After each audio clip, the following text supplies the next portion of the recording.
Hey coders, welcome back to our UIKit series. Today we're building a note-taking app with local storage using CoreData in UIKit. With CoreData, we'll be able to save, delete, and retrieve notes, keeping them stored even after the app closes. Let's go ahead and jump on in. So first things we're going to do is we're actually going to create a new project here because we do need to enable CoreData. So I'm going to have my iOS app here. Next, I'm going to call it Note Taking app. Feel free to name it whatever you'd like, of course. And under storage, I'm going to enable CoreData. On some older versions of Xcode, you might just have a little box there and you can just check off CoreData. It might even be on by default. We're going to make sure we're on storyboard and that our language is set to Swift. We're going to go ahead and create our project here. All right, so now that we've created something with CoreData, you might notice a new file here called Note Taking App. It kind of looks like a little gray cylinder with some pages. I don't really know how to describe that symbol, to be honest, but it's just called Note Taking App, similar to our project here. And this is where we're able to, kind of manage our entities as well as the attributes associated with them. So let's go ahead and create some notes. So on the note-taking app selection here, we can press the add entity button, and it's going to create an entity just with the default name of entity, but just with renaming anything else. You can click on it, wait a second, and then click again, so not quite a double click, and you can change the name. We're going to call it note. Next, we're going to add two attributes to our notes. The first one's going to be a title, and the second one is going to be the date created.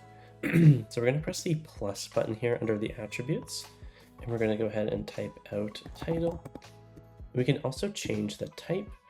For our title, it is going to be a string, so a text value. And then we're also going to add a date created. And instead of doing a string, you can actually just set the type to be a date, which is wonderful. It's going to make, kind of storing the date of creation a lot easier for us. So the CoreData model is now set up. We have our title, which is a string, and our date created, which is a date. Cool stuff.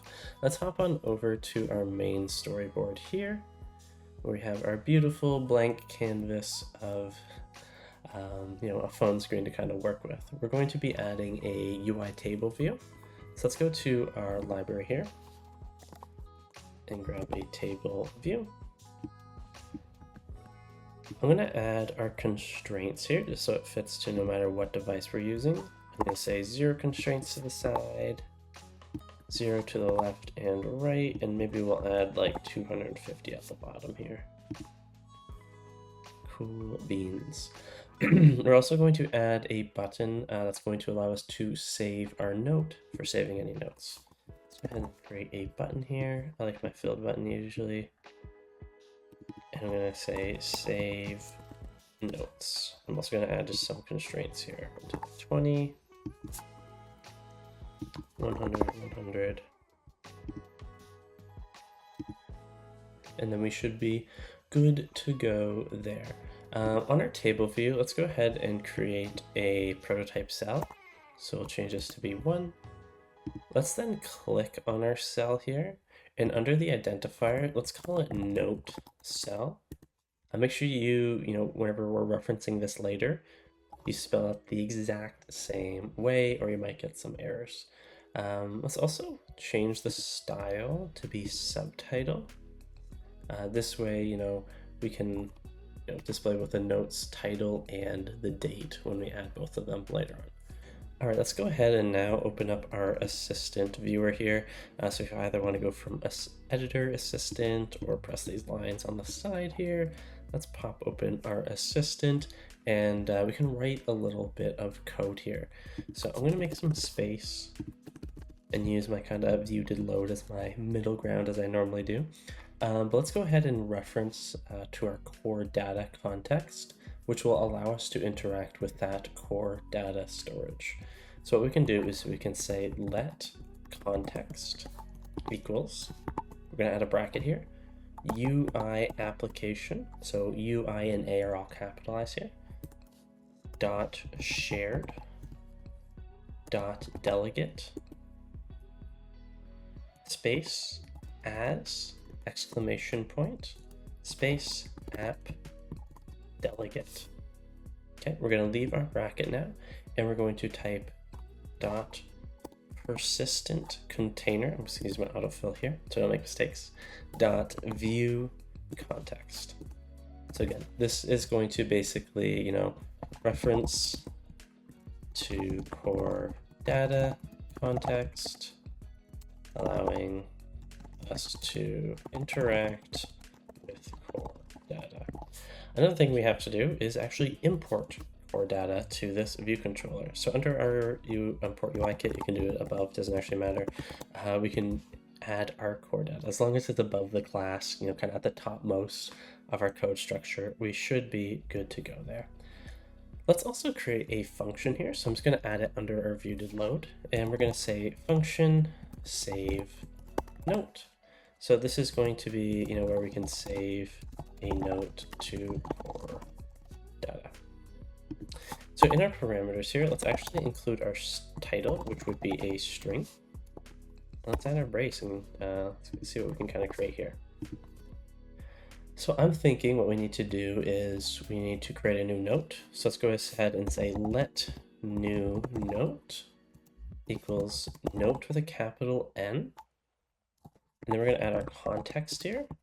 And we're just going to have the context be text. So this is going to create a new note object. Next, let's go ahead and set the title. So we'll say new note dot title equals title. So that's whatever we're gonna be passing that along. So that's going to set the title.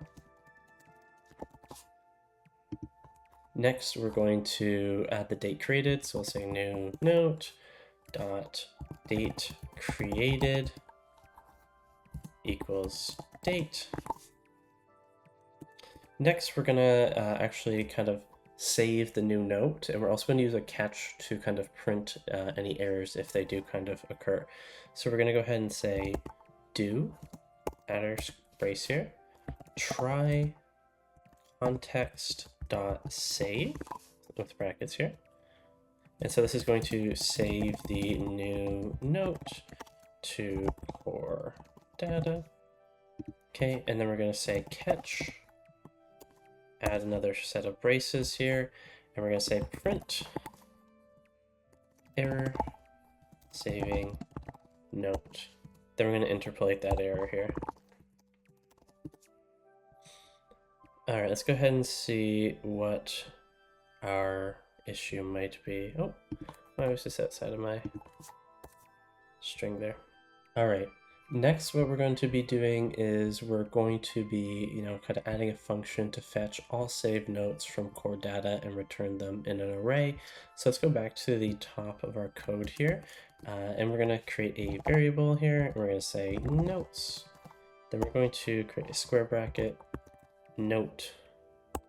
And then from there, we're going to have that equal an empty array. And now we're also going to create another function here, which is going to be that fetching of the notes. So we'll say func fetch notes. We can just leave that empty. We don't need anything within those parameters. So this is essentially going to fetch all saved notes data. Maybe someone who says data or data. Ooh. So we're going to go ahead and create a let request here. And we're going to have this be ns fetch request, and then we're going to add our kind of greater than and less than symbols, and in between those we're going to reference our note, and then we're going to say equals note dot fetch request, again empty brackets here, and so that's going to kind of create a request, a fetch request for the note.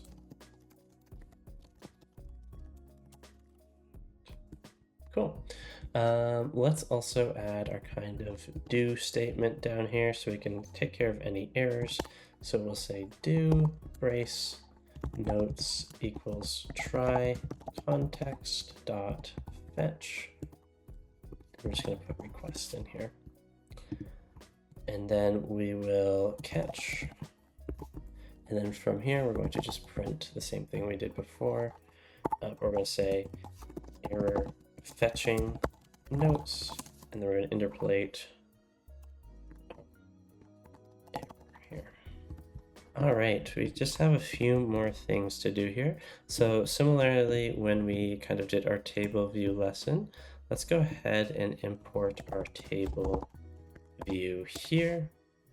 And in our class, we're going to not only have it be a UI view controller, but also a UI table view data source.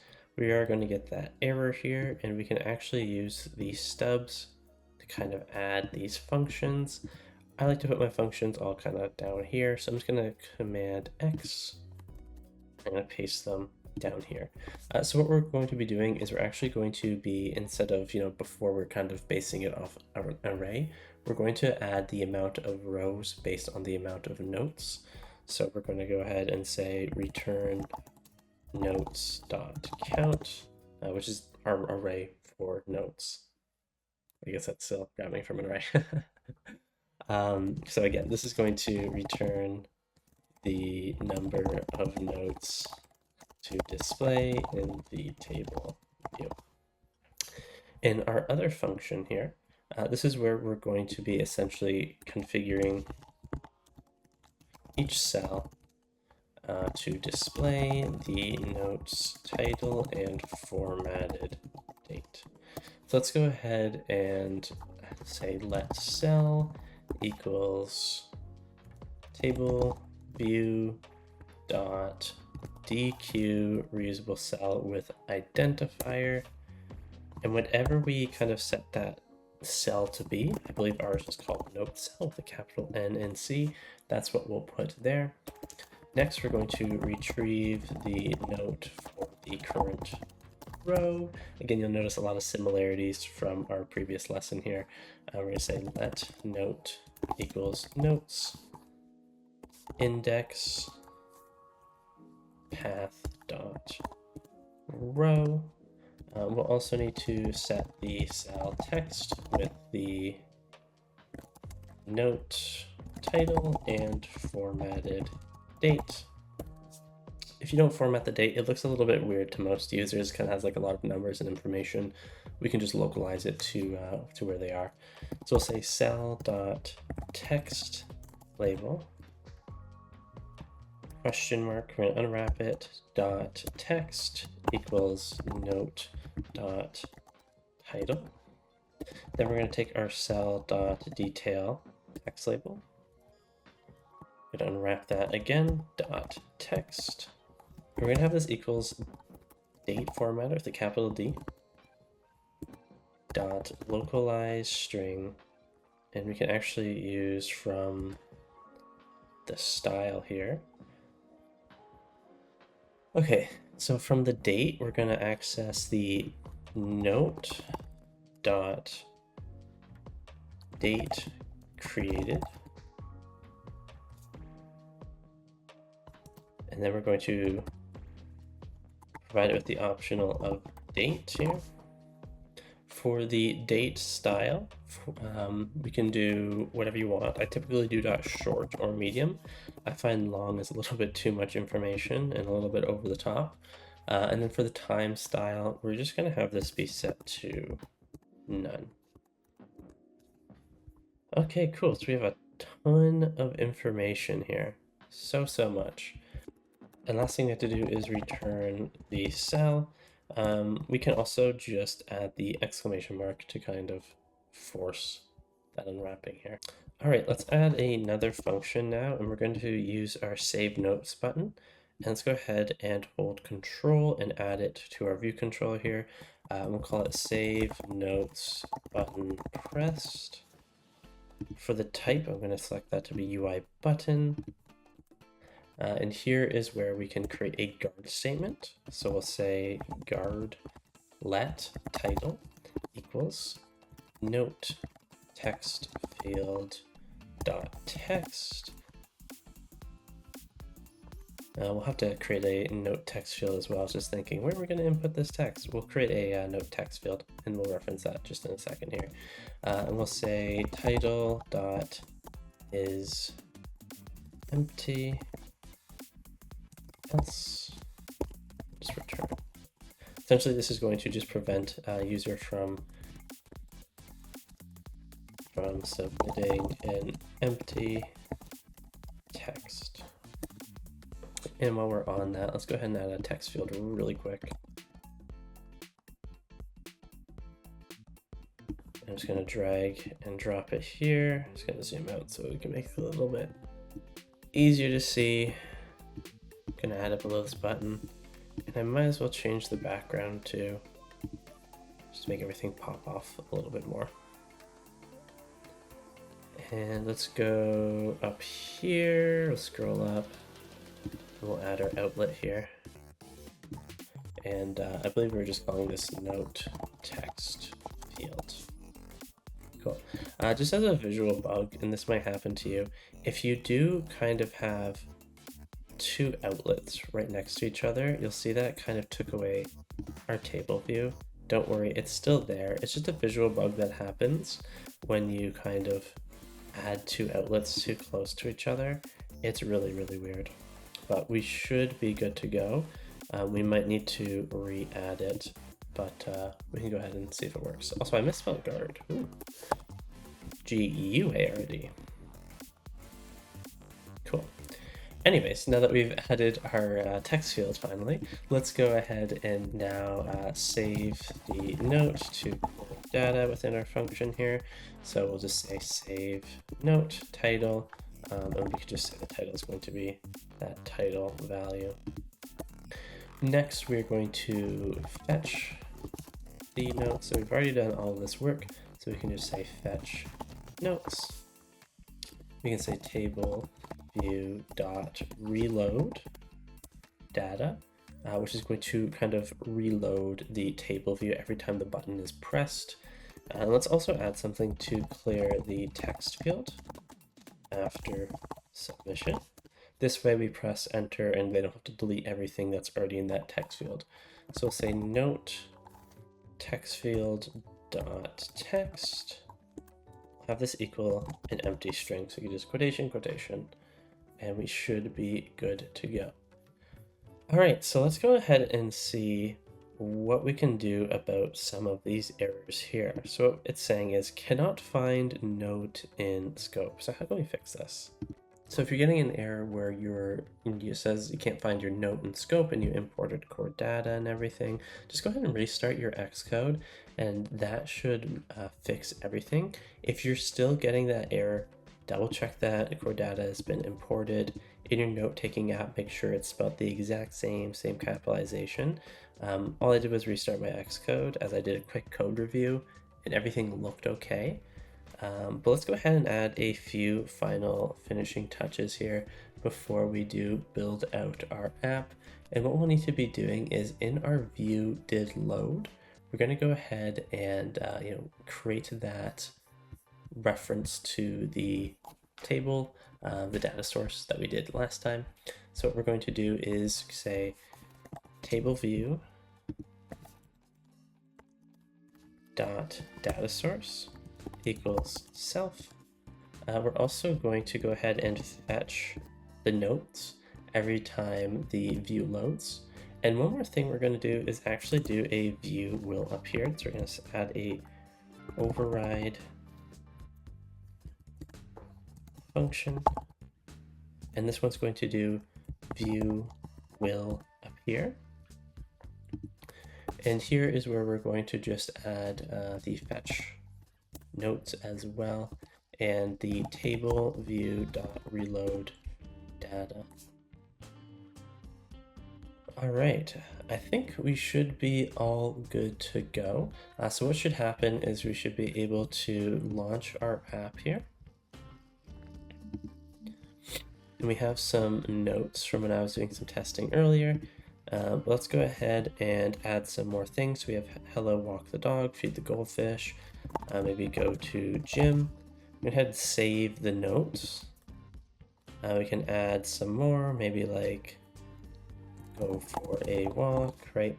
Every time we hit the save notes, you'll notice that they all kind of appear in the list here. Even if we stop running our app and run it again, you'll see that all of these things have returned because they've been saved to our core data. Another quick way to restart your app is to double click on the home button here and then swipe it up, and you can relaunch the app here. And you'll notice now that all of our notes here are all saved, and we can continue to add more. I don't know, take medicine.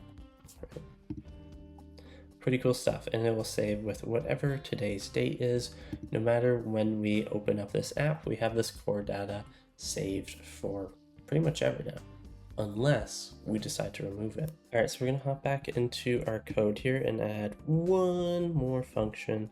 So I'm just gonna add mine to the bottom here. We're gonna create a function here, and we're gonna say tableView.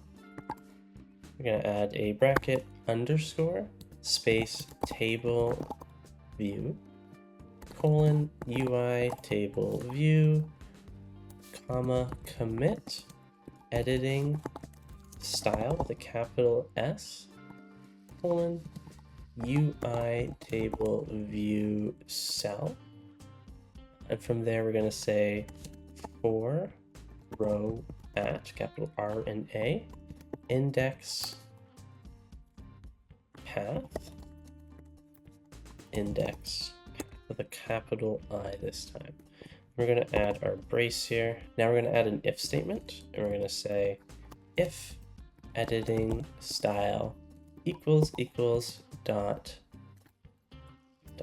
delete, and then we're going to add a brace here, and we're going to say let note to delete equals notes index path dot row. So this is essentially going to get the note to delete. Then we're going to add our context dot delete note to delete, and essentially this is going to now remove this note from core data. Now we're going to also remove the note from the array. So you're going to say notes dot remove at index path dot row. So removes note from array. Alrighty, let's also add our do and our catch. So we'll say do try context dot save. This is going to save context after deletion. And then we're going to add our catch here for any errors. We're going to say print. And then we're going to say error leading note. Then we'll interpolate our error here. Then we'll say table view dot delete rows at. Here's where we're going to just leave it at index path here, although we want to change this to a lowercase I, and then width we're going to add any animation. So let's change this to be dot fade, I suppose. So that should work. We do have an error. Delete expects argument of UI table cell. Let's go ahead and update our function here. So where we have our editing style, our UI table view cell, let's have this be dot editing style. And that should fix any of our errors here. Let's go ahead and run our app now. So what we should be able to do is select one of these, and we should be able to kind of swipe it away and delete it. All right, so I'm gonna get rid of hello walk the dog as well. You can either swipe it partially, then press the delete button, or just totally take that thing and just whip it off the screen. So now we should only have feed the goldfish, go to gym, go for a walk. So let's go ahead and close our app. We'll double click on the home button, and we'll run it again. And now we only have those three. Help, don't delete me. Save that to notes. Make sure our saving function still works. And, even though it's saying help, don't delete me, I'm a cruel god. And we're going to go ahead and swipe that thing. Get out of here. It's weird, actually. On the bottom, you can't fully... Oh, maybe you can. I just wasn't swiping it very well. I was going to say, you can't fully swipe it from the bottom, but I guess you can. I'm not very good at deleting things, really. Or maybe because the title was Help, Don't Delete Me, was holding on for dear life. Oh my god, now I feel bad. I'm sorry. Okay, anyways, I'm not gonna feel bad because it's just an example, and surely the Swift program doesn't have feelings and won't come back to haunt me, right? Maybe. Anyways, that's how we can, create items and delete them from CoreData. So we're able to add, remove. We can use this as like a little note-taking app. So essentially, we went over setting up CoreData today, CoreData helper and functions, displaying it within that UI table view, and kind of using it to store that data locally as well as remove it locally. So that's it for integrating CoreData into UIKit. Be sure to like, subscribe, and hit the notification bell. One like equals one note brought back from deletion. But until next time, dream big and code bigger. Take care, everyone.